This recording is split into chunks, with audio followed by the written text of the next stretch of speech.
You're watching Gambia Radio and Television Services, and this is the news. First, our top stories. Tributes continue to pour in for veteran broadcaster and historian Alhaji Mansour Njai, who died early Tuesday morning at his residence in Banjul. Officials of Operation Save the Children Foundation, pioneered by First Lady, conclude a meeting which is the second and final phase of a conclave aimed at mapping out ways to develop the project. Deputies in Iraq passed new reforms which aims at curbing corruption in the war-ravaged country. Plus, Germany struggled to deal with the new influx of migrants entering the European shores in search of greener pastures. Well, these and other stories coming ahead in the next 30 minutes.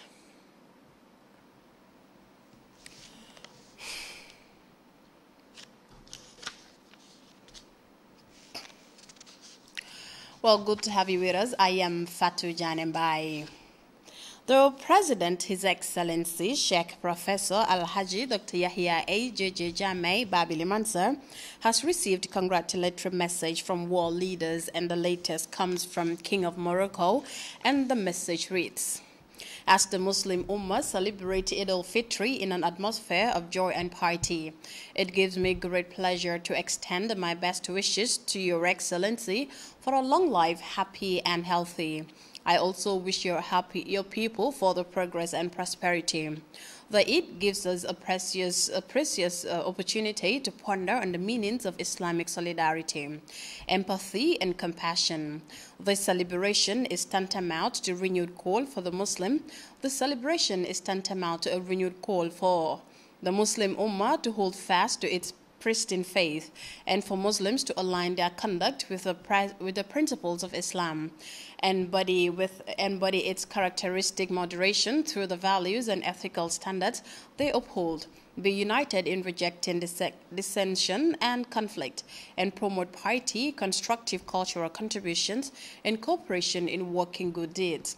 May the Almighty assist Muslim leaders and peoples and help them carry out their mission, strengthen brotherly bonds, and promote joint Islamic action. The text of the message from Recep Tayyip Erdogan of Turkey reads: my dear brother, I extend to Your Excellency my sincere congratulations on the occasion of Eid al-Fitr. I hereby reiterate my best wishes for your good health and happiness on behalf of my people and on my own behalf, as well as for the welfare and prosperity of a fellow Gambian nation. Well, a similar message addressed to Professor Jammeh comes from Mohammed Ould Abdul Aziz, Mauritania. I am pleased to extend on behalf of the Islamic Ummah and on my own behalf to Your Excellency on the occasion of Eid al-Fitr my sincere congratulations to you.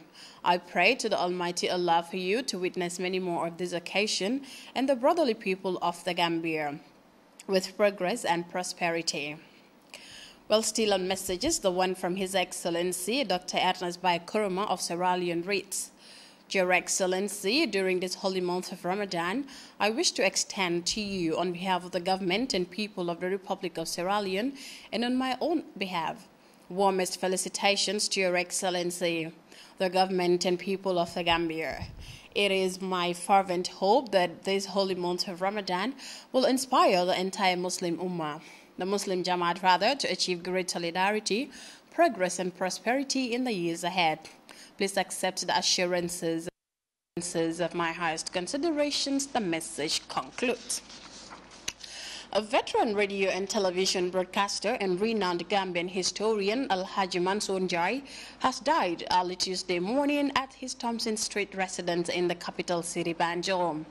Following news of his demise, a scores of sympathizers have made it to his former residence to pay their last respects. Samuel spoke to the Director General of GRTS and the Secretary General of the Committee of the Banjul Muslim Elders, who all heaped praises on the deceased.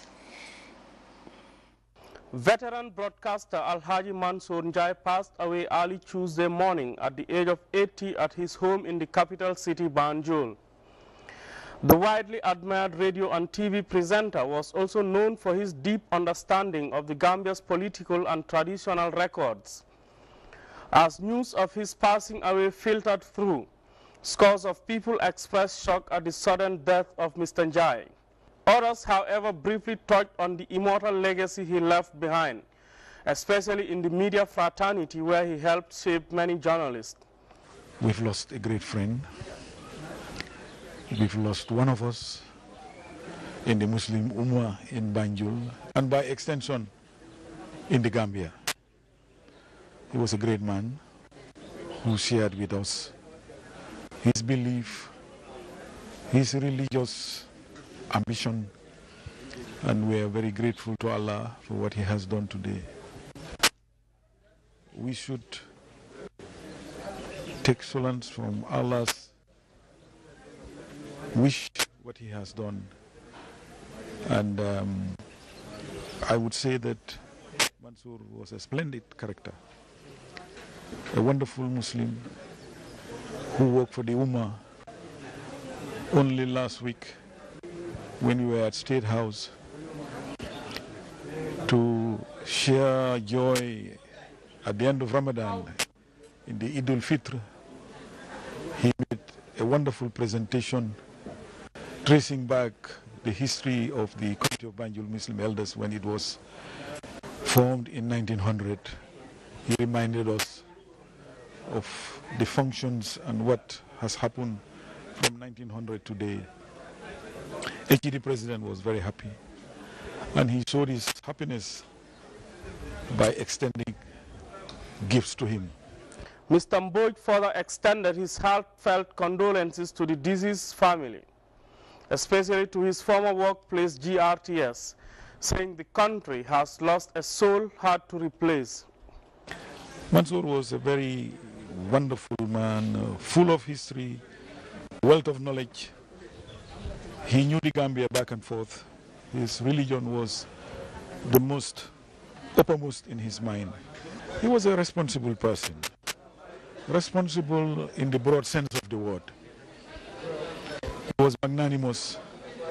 He helped the poor. He did what was required of him as a Muslim. By extension, to every person that he dealt with. In a nutshell, we say we have lost a wonderful partner, a true Muslim, a true son of the Gambia. He loved the country. What we would miss from Mansour is that he did not leave his knowledge behind. Harping on the iconic resilience of the veteran, Alhaji Lamin Manga, the Director General of the state's broadcaster, said out of love for his country, Mansour Njai even continued to serve years after his retirement. It is a great loss for GRTS particularly, but it's a great loss for the media fraternity. It's a great loss for the Gambia in many ways. This is a man that you could call him a well, where we all draw inspiration, intellect, and talent from, and he's taught many of us. We've picked up a lot from. But just imagine a man that 20 years after retirement, serving his country.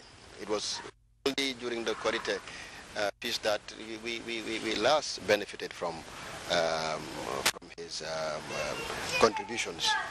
So we want to extend our thanks to the audiences that have been following this man over the past 4 decades or so. If you listen to GRTS radio today, you would have heard the outpour and the well-wishers that have joined the family in these trying moments. So I want to use this opportunity to say thank you to everybody, particularly to His Excellency the President, who has also sent in a delegation to offer condolences. Barely a week ago, President JANNEH did in fact mention that he wanted to help Mr. Njai to support him with his eye difficulties, and unfortunately that didn't happen. But like they would say in Wolof, Enebi Agana, the intention was there, and we want to thank him for that, and thank the entire Gambian community for their support. Thank you. Alhaji Sering Seka, Alhaji Bayaseni Seka Bilal, Alhaji Sering Maranjai, Alhaji Dauda Jany, Alhaji Dudu Mbub, the Imam Ratib of Banjul, all expressed similar sentiments about a man who has left a huge gap in the Gambian media. For few who had the opportunity to work with him, such as veteran broadcaster Suleiman Jai, described him as an unrivaled pioneer of broadcasting in the Gambia, who was always encouraging and supportive to young people. He has been a truly recognizable voice on both the radio and television, a man who saw the nascent stage of the old Radio Gambia and lived through to the age when the radio and TV became a unifying symbol of the country's development. Samuel Ba, GRTS. May the departed soul rest in peace. A resolution proposed by the Organization of Cooperation on Myanmar titled Situation of Human Rights of Rohingya Muslims and Other Minorities in Myanmar was adopted by consensus at the United Nations Human Rights Council in Geneva on Friday, 3rd July 2015. The adoption of this resolution without a vote conveys the strong support of the international community, particularly the number of states of the Human Rights Council, to the content of this important resolution. The resolution, the release adds, proposed by Pakistan on behalf of the OIC, condemns the systematic gross violations of human rights and abuses committed in Rakhine state, in particular against Rohingya Muslims, and calls on the government of Myanmar to ensure the protection of human rights of all persons in Myanmar, including Rohingya Muslims. It also calls on the government of Myanmar to take necessary measures to address the spread of discrimination and prejudice against Muslims and members of national, ethnic, religious, and linguistic minorities across the country, and to put an end to the incitement of hatred against Muslims by publicly condemning such acts. The resolution calls on the government of Myanmar to take all necessary measures to ensure accountability and to end the impunity for all violations of human rights, including particularly against Muslims, by undertaking a full, transparent, and independent investigation into reports of all violations of international human rights law and international humanitarian law. It also ensures the government of Myanmar to take all necessary measures to prevent the discrimination, exploitation, through trafficking of Rohingya Muslims and others by addressing the root causes compelling them to protect places of worship belonging to all religions. Finally, the resolution calls on the government of Myanmar to ensure full cooperation with all parties and to allow full access of humanitarian assistance to affected persons and communities. And in this regard, urges the government to implement the various cooperation agreements not yet implemented made between the authorities of Myanmar and the international community for the distribution of humanitarian aid to all affected areas, including Rakhine State, without any discrimination. It ends. The Gambia Armed Security Forces Tuesday stormed the President Jammeh's Yundum Ground Farm for weeding and sowing. Louis Mendy watched the volunteers in action and reports. They were driven by the National Food Security Call. The country's armed and security services are convinced that if anything is to derail the nation's attainment of food security by 2016, it wouldn't be the attitude of the agrarian community, but perhaps the rains and other natural disasters beyond human control. The gallant men and women in uniform cited their enthusiastic participation in the crusade as an example as they spread on President Jammeh's massive groundnut farm in Yundum for weeding and sowing on the other side. We are all working towards the realization of Vision 2016. Being security or civilian is everybody's patek. So definitely the armed security services are not left behind, because what we are going to realize from this farm, as you know, is of our own benefit. Like some of our children's school fees are also paid out of this farm. Medical bills for our families also are paid out of this farm. And even, let me say, it's for the betterment of the nation. So actually the armed security services will not be left behind. Volunteers are the immigration, police, the army, and personnel of the other sister security services. Their reasons for participation in the anti-hunger crusade are similar. It means a lot. That is what has even demoralized the whole crisis, I can say. Where there is hunger, it means it has incorporated a lot of things. But when you are food sufficient, you are convenient in life. You have no problem in life. Farming is everybody's business.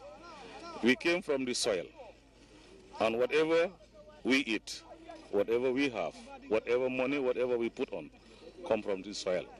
So farming is not a trade. It is a life accompanied. Inspector So explained the importance of feeding on fresh homegrown foods. In those years, you don't have nothing like diabetes. You don't have too much of cholesterol. You don't have high blood pressure. But now, if you look at the population, how many diabetes cases you have, how many blood pressure you have, the list goes on. So this food is healthier than any other food that you can come in. I was not the very person that chose groundnut here.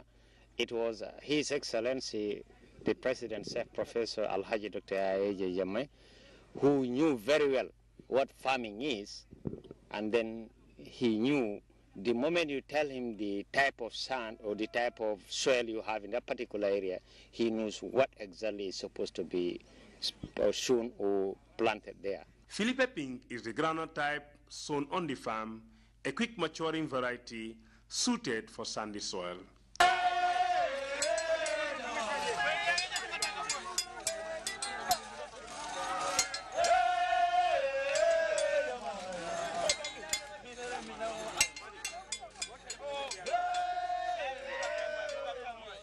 Louis Mendy, GRTS. Well, back to one of our stories dominating the news. Meanwhile, hundreds of mourners led by the Vice President, Dr. Aissatou Njie Saidi, gathered at the residence of the late veteran broadcaster to pay their last respect.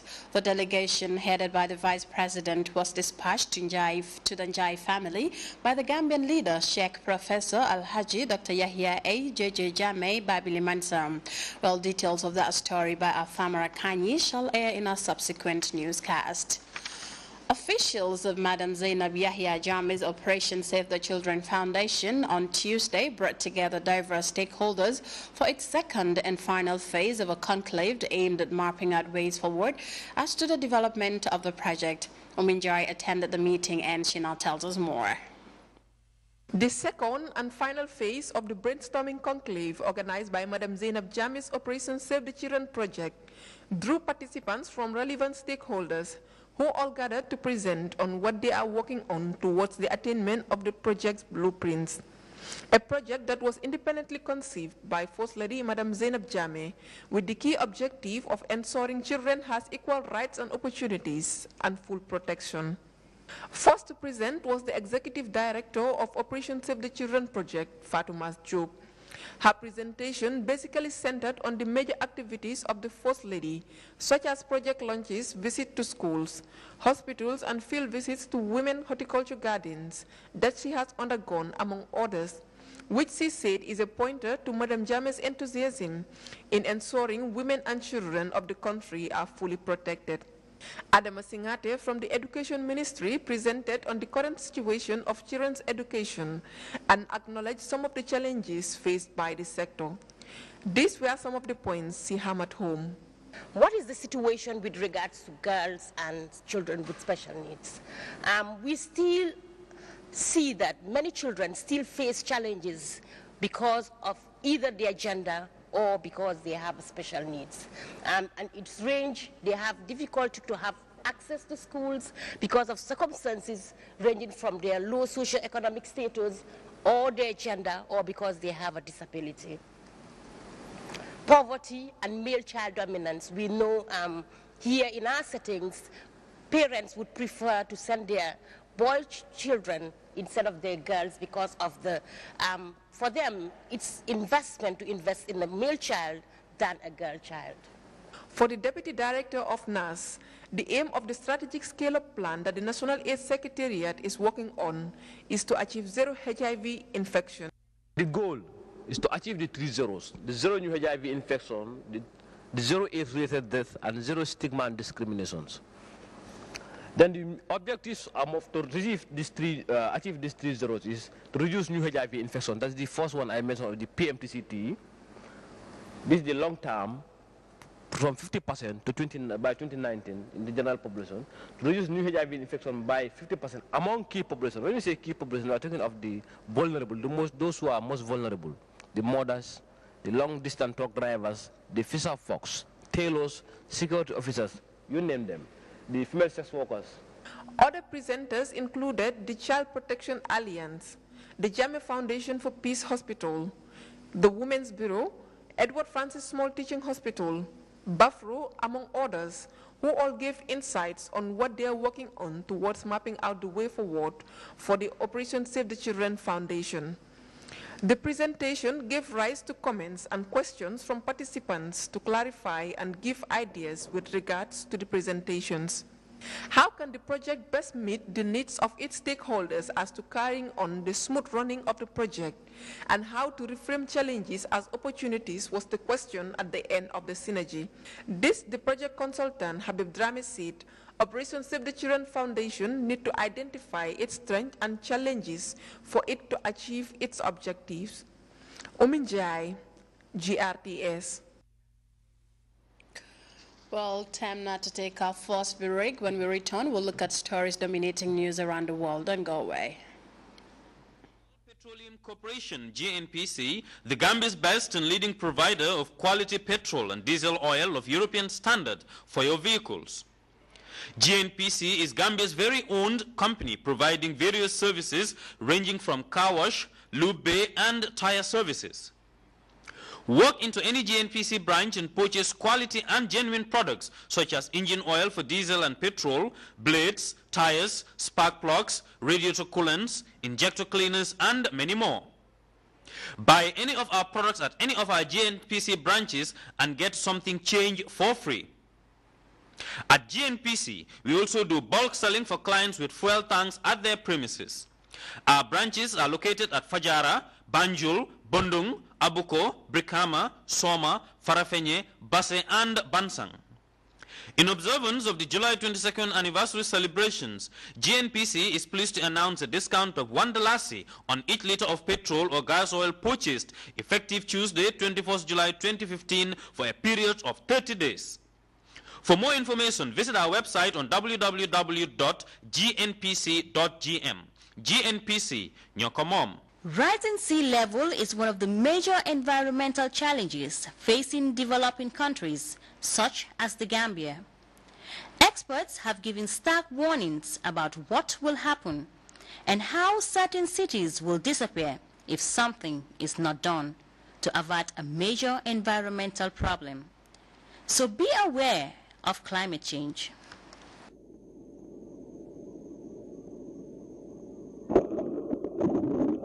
Banjul, Gambia. This West African city is nestled up beside the Atlantic Ocean and faces the threat of rising sea levels. On top of that is the possibility of coastline erosion, which increases the chance that the city will submerge underwater. Even worse is the prospect that the rise in sea levels could disrupt the city's rice production, which is a vital part of their economy.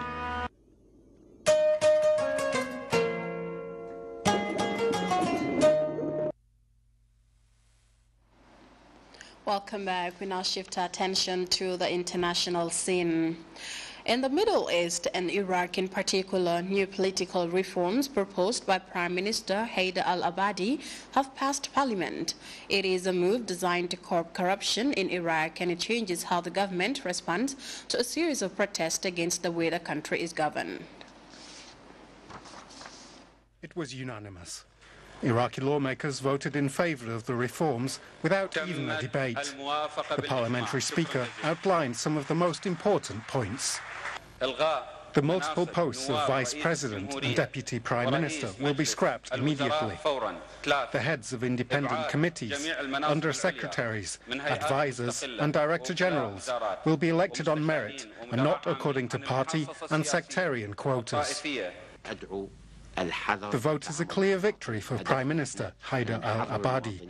Abolishing the 3 vice presidents' posts and 3 deputy prime ministers was a key goal. Originally aimed at creating power sharing across sectarian divides, Abadi says the system promotes unqualified candidates and corruption. But it remains to be seen whether the reforms will go far enough for the Iraqi people. In recent weeks, they have taken to the streets in huge numbers, exasperated by what they see as the corruption and ineffectiveness of their government. For us, Prime Minister Abadi won't have done his work until he completely implements these reforms. The public mood in Iraq is volatile. If the reforms aren't seen to be working in the near future, the situation for the government could get even tougher.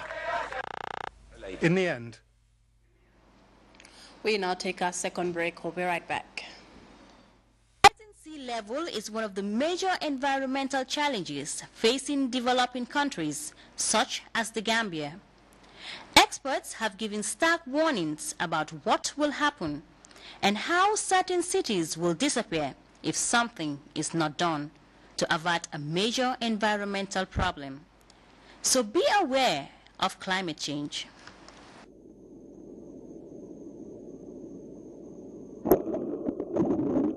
Banjul, Gambia.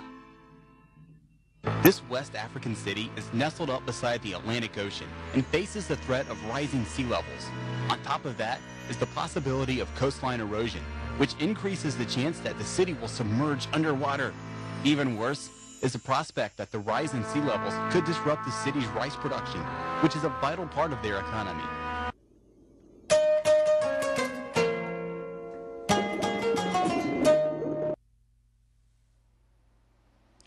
Welcome back, and before we go, a quick reminder of our headline-making stories here on GRTS. Tributes are continuing to pour in for veteran broadcaster and historian Alhaji Mansour Njai, who died early Tuesday morning at his residence in Banjul. Officials of Operation Save the Children Foundation have concluded a meeting, which is the second and final phase of a conclave aimed at mapping out ways to develop the project.